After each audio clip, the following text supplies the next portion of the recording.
Assalamualaikum warahmatullahi wabarakatuh. Perkenalkan, nama saya Lutfia Chanian, NIM 2104291, jurusan Ilmu Administrasi Negara. Pada kesempatan kali ini saya akan mempresentasikan PPT artikel 1 tentang Social Resilience and Disaster Resilience Strategy in Disaster Management Effort based on Big Data Analysis in Indonesia Twitter user, yang artinya ketahanan sosial dan ketahanan bencana, sebuah strategi dalam upaya penanggulangan bencana berdasarkan analisis big data pada penggunaan Twitter di Indonesia, mata kuliah manajemen risiko dan kebencanaan. Bencana merupakan suatu peristiwa atau rangkaian yang dapat mengancam dan mengganggu kehidupan. Penyebab terjadinya bencana adalah faktor alam dan faktor non-alam atau faktor manusia yang menimbulkan korban jiwa, kerusakan lingkungan, dan kerugian harta benda, dan dampak psikologis serius lainnya terhadap pendidikan, kondisi sosial, perilaku, dan perkembangan emosi dalam jangka waktu yang relatif lama. Sejak awal tahun 2017, terdapat 149 kasus bencana yang terjadi di 73 negara yang dinilai mengalami peningkatan dari segi frekuensi dan trennya. Frekuensi kejadian bencana secara internasional menyoroti pentingnya kesiapsiagaan dalam menghadapi bencana. Bencana memberikan dampak yang serius terhadap pendidikan, kondisi sosial, perilaku, hingga perkembangan emosi dalam jangka waktu yang lama. Indonesia merupakan negara yang berpotensi sering terjadi bencana, baik bencana alam maupun bencana sosial. Secara geologis, Indonesia dilintasi oleh 3 lempeng aktif dunia dan merupakan negara kepulauan. 70% wilayahnya berupa perairan. Dilihat dari letak geografisnya, Indonesia terletak di antara benua, yaitu benua Asia dan benua Australia, sehingga berdampak pada keanekaragaman sosial budayanya. Dalam laporan World Matters, jumlah penduduk Indonesia pada tahun 2020 sebanyak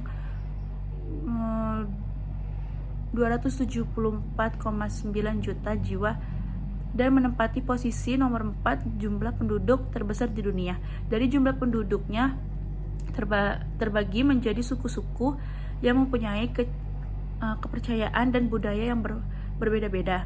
Jumlah pulau di Indonesia sebanyak 16.771 pulau, 1.340 suku bangsa, dan 6 kepercayaan resmi.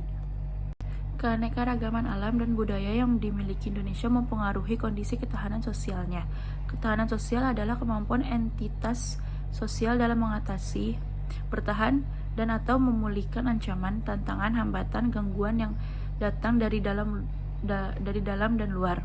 Beberapa penelitian mengatakan bahwa ketahanan sosial merupakan wujud kemampuan masyarakat, unit sosial, dan sistem sosial dalam mengatasi, bertahan, dan pulih dari bencana. Pendapat lainnya menyebutkan bahwa resiliensi membahas tentang lingkungan sosial, kondisi perekonomian, kelembagaan, prasarana, dan kelembagaan dan alam, serta dalamnya terdapat wadah berkumpulnya masyarakat, dukungan sosial, pengetahuan tentang risiko, dan rasa kebersamaan. Ketahanan sosial juga merupakan kemampuan dalam pengelolaan sumber daya alam yang dilakukan berdasarkan asumsi dan bukti nyata yang ada di Indonesia.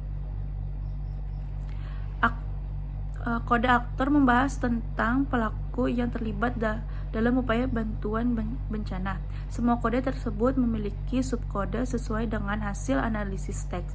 Isi dalam kode tersebut sangat penting karena semua aspek tersebut merupakan substansi permasalahan, strategi, dan pengendalian bencana yang disuarakan oleh masyarakat melalui pengguna Twitter di Indonesia.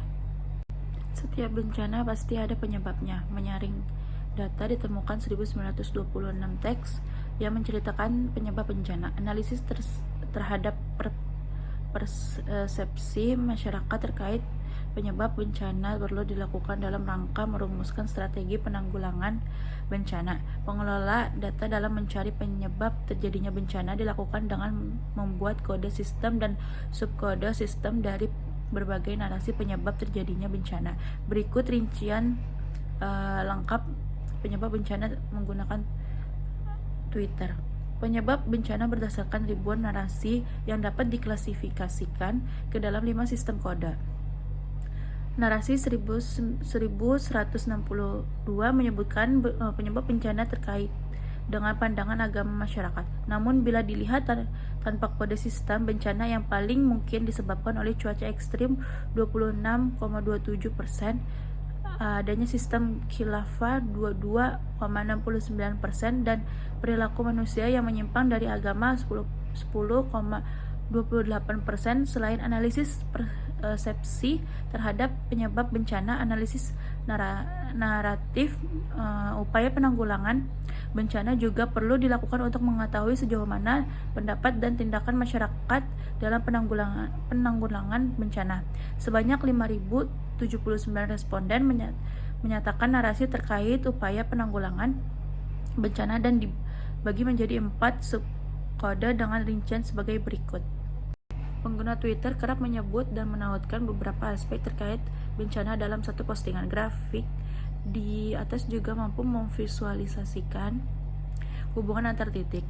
Hubungan yang saling mempengaruhi ditunjukkan dengan arah garis. Semakin tebal garisnya, semakin kuat hubungan timbal baliknya. Penawaran titik dan garis pada grafik di atas berdasarkan pada kluster yang terbentuk pada tahap sebelumnya. Penelitian ini menunjukkan bahwa hubungan yang paling kuat ditunjukkan dengan adanya garis hijau paling tebal yang menghubungkan dengan pemerintahan atau aktor dengan pemimpin negara yang baik.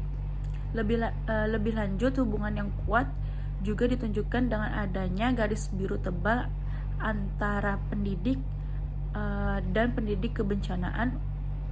Nah, dari sindiran di atas terlihat bahwa responden kerap menyandingkan kedua hal tersebut dalam tweetnya. Pengambilan data secara detail dapat dilakukan dengan menempatkan pointer pada suatu titik pada jaringan graf.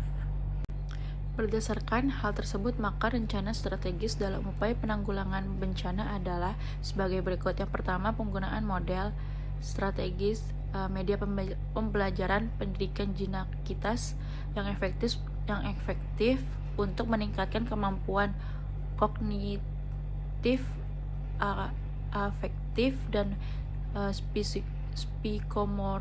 psikomotorik siswa terhadap bencana di berbagai satuan dan jenjang lembaga pendidikan. Yang kedua, pemberian dakwah atau ceramah oleh para pemuka agama tentang nilai-nilai ekologi dan kebencanaan. 3. Pemanfaatan teknologi secara berkelanjutan dalam penanggulangan bencana. Yang keempat, ketersediaan dan kemudahan akses literasi penanggulangan bencana bagi masyarakat. Yang kelima, menyelenggarakan pelatihan dan simulasi kebencanaan bagi pelajar dan masyarakat umum. Yang keenam, mengadakan forum kegiatan bersama di bidang keagamaan dan memasukkan konten-konten yang mengajarkan hal-hal positif seperti toleransi, anti fanatik, dan gotong royong. Yang ketujuh, menyelenggarakan forum diskusi kebencanaan bagi petugas penanggulangan bencana, organisasi, dan masyarakat umum. Yang kedelapan, menyelenggarakan penyuluhan dari para ahli terkait sistem pengelolaan lingkungan hidup kepada masyarakat. Yang sembilan, melaksanakan pengelolaan bantuan material dan non-material secara sistematis pada saat penanggulangan bencana agar lebih efektif dan efisien. Sekian penjelasan dari saya. Apabila ada kesalahan kata, mohon maaf. Wabillahi taufiq walhidayah. Wassalamualaikum warahmatullahi wabarakatuh.